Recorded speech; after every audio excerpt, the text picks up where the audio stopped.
Guys, part 2 of vertical motion. Okay, we're going to wrap this up. It's going to be only a few minutes. Okay, we're going to talk about some of the things that they can ask you, and then I've got a couple examples for you guys to try. Okay, so let's take a look. So, questions that could be asked.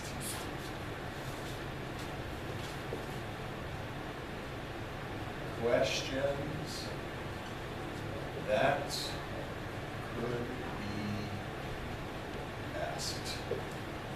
Okay? Where is the object t seconds later? Where is the object t seconds later? Okay, and then you just plug in how many seconds you want into your position function. That's a question asking the position. You're finding what's the position t seconds later, use your position function. Okay? What is the average velocity? We already talked about this. What is the average velocity? And that's our d1 minus d0 over t1 minus t0. Okay? What is the velocity function? What is the velocity function? That's v of t. Okay? How fast is it going at t equals? How fast is it going at t equals, say, some number n? Well, what are we asking? We're asking for the velocity. We're asking for the speed. So that would be, say, v of, say, n. Whatever you found. If they said at t equals n seconds, then you plug in the n there. 4 seconds, 3 seconds, 2 seconds, whatever. Okay? When is v equals 0? Well, that's the top, right?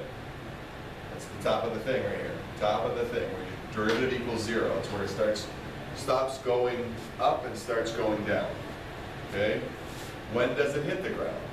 When does it hit the ground? S of t, we set that equal to 0. Okay, how fast was it going when it hit the ground? That's finding instantaneous velocity. So you find this answer, t, and then plug that into v of t for how fast is it going when it hit the ground. Okay? All right, here we go. Do I have time? I got 20 minutes, man. I got 20 minutes. So my next class, I got this. If a billiard ball is dropped from a height, I don't know, man.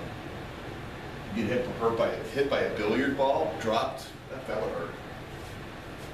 Dropped from a height of 100 feet.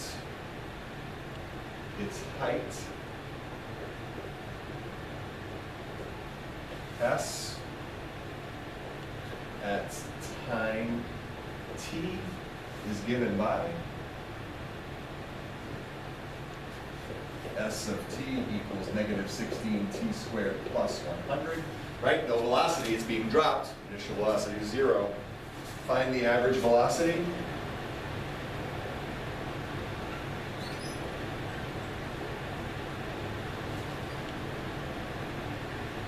Find the average velocity. Let's go 1 to 2. Okay? I want you guys to pause that video. Pause the video. And I want to come up with an answer there. Good practice problem, finding some average velocity. Average velocity. So average velocity, hopefully you paused, hopefully you listened to me. If not, hey, get what you got, man. So you're going to find those distances. So you're going to find s of 1, get an answer. S of 2, get an answer. That gives you your position. Okay, that gives you your position, your distance. I've got s of 1 being 84. S of 2 being 36. Okay, so we do 36 minus 84 divided by 2 minus 1, So it gets to be negative 48 feet per second. There's your average velocity. Going down, okay, going down, it's negative. So let's look at the next one.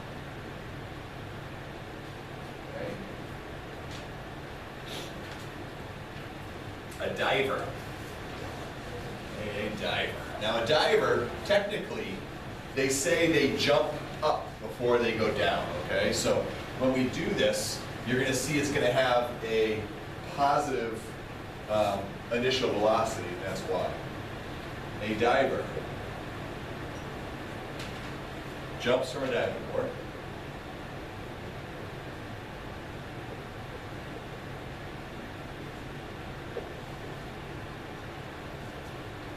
That is 32 feet above the water. That is 32 feet above the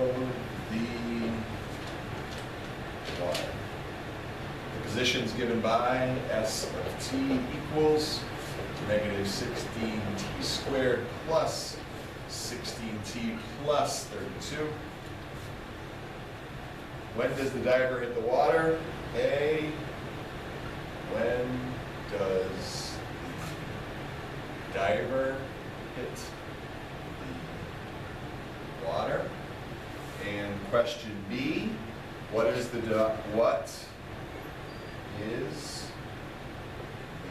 diver's velocity at impact? So those are the two questions. I want you guys to pause the video. Okay, I want you to pause the video and try that. I'm going to show you how to do this one on a calculator. Okay? I've probably done this in class for you already, how to do it on a calculator, but I'm going to show you. So pause the video, please. Pause the video. Try it. That's how you know if you're getting better at this stuff, how you can be able to get it right in a quiz or a test.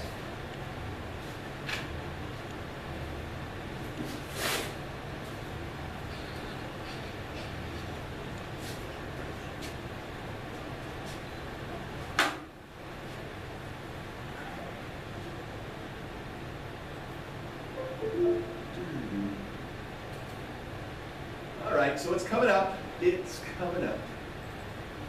Okay, I'm going to type that function into my calculator.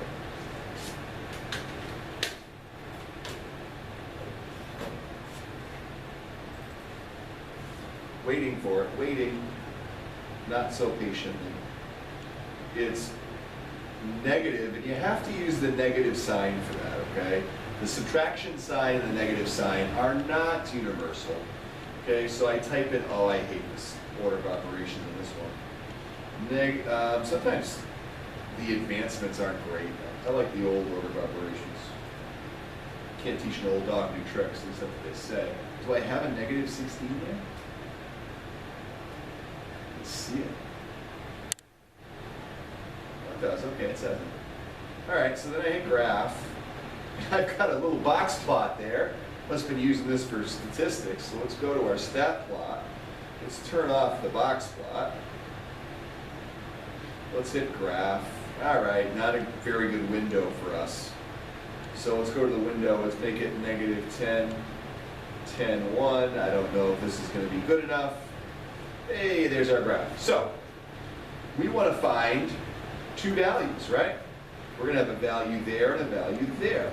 So, the diver jumps from a diving board, okay?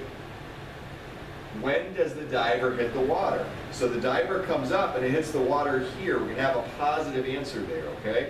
So I'm going to hit second calc, okay? 0, we're finding a 0. This is where we do our left bound and our right bound. I'm looking for my flashing, there's my flashing X thing, and I hope you can see that. I don't know. I'm trying here.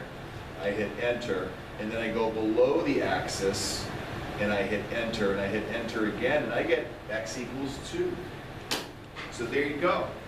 There's the answer to our question. Let me hit the legs again, so you guys can see what I'm putting up here. Move around all these pies. We've got pies everywhere. Pie day. Okay, so So we got t equals 2. Diver hits the water at 2 seconds. What's the diver's velocity to impact? That means that's their instantaneous velocity. So we can take the derivative of this. So my derivative is going to be negative 32t plus 16. And now I got to plug a 2 in there. So I plug a 2 in there, and that's going to be negative 64 plus 16. So it looks like I get negative 48 feet per second. All right? That, ladies and gentlemen, is vertical motion. I hope you enjoyed it. What was easy? What was easier than physics?